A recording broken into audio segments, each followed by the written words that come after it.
السلام علیکم ورحمۃ اللہ وبرکاتہ۔ محترم ناظرین، آج کا سوال ہے افطار کرنے کی صحیح دعا کیا ہے؟ محترم ناظرین، عام طور سے ہمارے درمیان افطار کرنے کی جو دعا بہت ہی معروف و مشہور ہے اور جو عام طور سے ہمارے یہاں کے اکثر کیلنڈروں میں چھپوائی جاتی ہے وہ ہے اللہم لک صمت وعلی رزقک افطرت۔ سنن نبی داؤد حدیث نمبر 2358۔ راوی حدیث حضرت معاذ بن زہرہ فرماتے ہیں کہ اللہ کے نبی صلی اللہ علیہ وسلم جب افطار کرتے تو یہ دعا پڑھتے، اللہم لک صمت وعلی رزقک افطرت، کہ اللہ میں نے تیرے لیے روزہ رکھا اور تیری روزی پر افطار کر رہا ہوں۔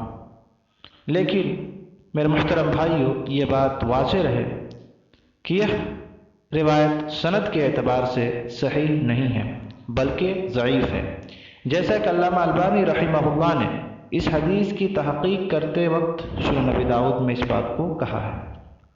یہ حدیث ضعیف کیوں ہے اور اس پر عمل کیوں نہیں کیا جائے گا؟ اس کی کیا وجہ ہے؟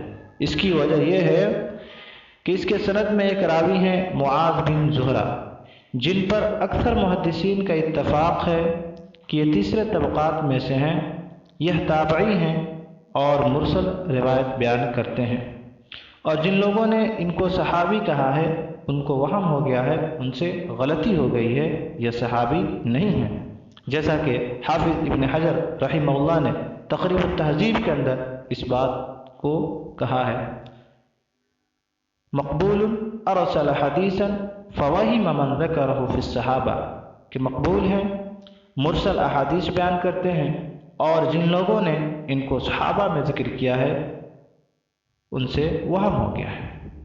اسی طریقے سے امام ابن حبان نے اپنی کتاب الثقات کے اندر اور امام ذہبی رحمہ اللہ نے اپنی کتاب الکاشف کے اندر اس بات کی تائید کی ہے۔ لہذا افطار کے وقت اس دعا کو پڑھنا صحیح نہیں ہے۔ اسی طریقے سے افطار کرنے کی ایک اور دعا جو ہمارے درمیان کافی معروف و مشہور ہے وہ ہے اللہم لک صمت وبک آمنت وعلیک توکلت وعلی رزقک افطرت تقبل منی۔ اس دعا کی کیا حقیقت ہے؟ اس دعا کا کوئی اتا پتہ نہیں ہے۔ یہ دعا مجھے رمضان کے کیلنڈروں کے علاوہ اور کسی صحیح حدیث کے اندر نہیں ملی۔ لہذا افطار کرنے کی صحیح دعا یہ ہے کہ بسم اللہ پڑھ کر افطار شروع کریں اور یہ دعا پڑھیں،